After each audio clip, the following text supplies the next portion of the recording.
ભાવનગરથી એક મહત્વના સમાચાર સામે આવી રહ્યા છે, જ્યાં એસએમએસ સ્ટોક ટીપ કૌભાંડ મામલે સેબીના દરોડા પડ્યા છે। ઈવા કોમ્પ્લેક્સમાં ઇકોનો જે છે બ્રોકિંગ પર સેબીના દરોડા પડ્યા છે। ઈવા કોમ્પ્લેક્સમાં સેબીની ટીમની સઘન તપાસ ચાલી રહી છે। ઇકોનો બ્રોકિંગની ઓફિસમાં ઘણા કલાકોથી સેબીની તપાસ ચાલી રહી છે। એસએમએસ સ્ટોક ટીપ કૌભાંડના તાર ઇકોનો બ્રોકિંગ સુધી પહોંચ્યા હોવાની માહિતી સામે આવી છે। હાલ સેબીની ટીમ દ્વારા દસ્તાવેજો અને અન્ય બાબતોની ઊંડાણપૂર્વક તપાસ ચાલી રહી છે। અગાઉ પણ આ જ મામલે ઈડી અને સેબીએ ભાવનગરમાં કરી હતી કાર્યવાહી। 2023માં સામે આવેલા 1500 કરોડના એસએમએસ સ્ટોક ટીપ કૌભાંડ સાથે કનેક્શન હોવાની આશંકા સેવાઈ રહી છે। કથિત માસ્ટરમાઇન્ડ હનીફ શેખ અગાઉથી સેબીના રડાર પર હતો। આ સમગ્ર મામલે અમારા સંવાદદાતા અજીત ગઢવી હાલ ફોન લાઈન પર જોડાઈ ગયા છે। અજીત, એક મોટું બ્રેક થ્રુ અહીં સેબીના હાથે લાગ્યું છે। તમામ આ મુદ્દાને લઈને અત્યારે જે છે રેડ ચાલી રહી છે, શું છે વધુ લેટેસ્ટ અપડેટ?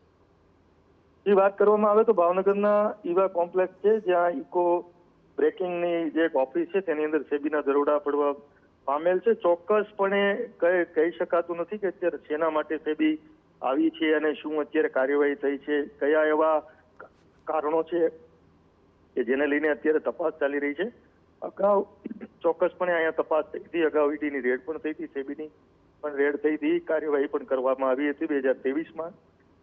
પણ અત્યારે કયા પ્રકારની અંદર તપાસ છે થોડી કલાકો પછી તેની માહિતી ચોક્કસપણે મળશે।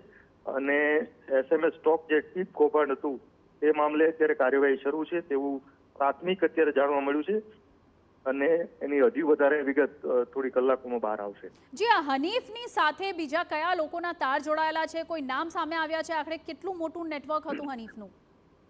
જી, એમાં ચોક્કસ હવે જે ખાસ કરીને સેબીના જે અધિકારીઓ હોય છે કે જે રેડ હોય છે તેની અંદર કોઈ મીડિયા સાથે અત્યારે વાત કરવાનો અમે પ્રયત્ન કર્યો હતો, પણ કોઈ અધિકારી મીડિયાને કોઈ વાત જ્યાં સુધી એની તપાસ પૂરી ન થાય ત્યાં સુધી વિગત આપવાની ના કહી રહી છે। પરંતુ ચોક્કસપણે આ જે હનીફ છે તેની અંદર એના તાર અહીંયા ભાવનગરમાં જે અગાઉ જે રેડ થઈ હતી, જે 1500 કરોડ રૂપિયાનું કૌભાંડ હતું જે એસએમએસ ટીપનું, તેની અંદર ચોક્કસપણે ભાવનગરના છેડા ક્યાંક ને ક્યાંક મળેલા છે। તો જ એની તપાસ આ બીજી વાર આ પ્રકારે થાય અને હજુ વધુ તપાસ વધારે થવાની શક્યતાઓ છે। આના સિવાય કોઈ બીજું નામ પણ ખુલી શકે છે તેમ છે।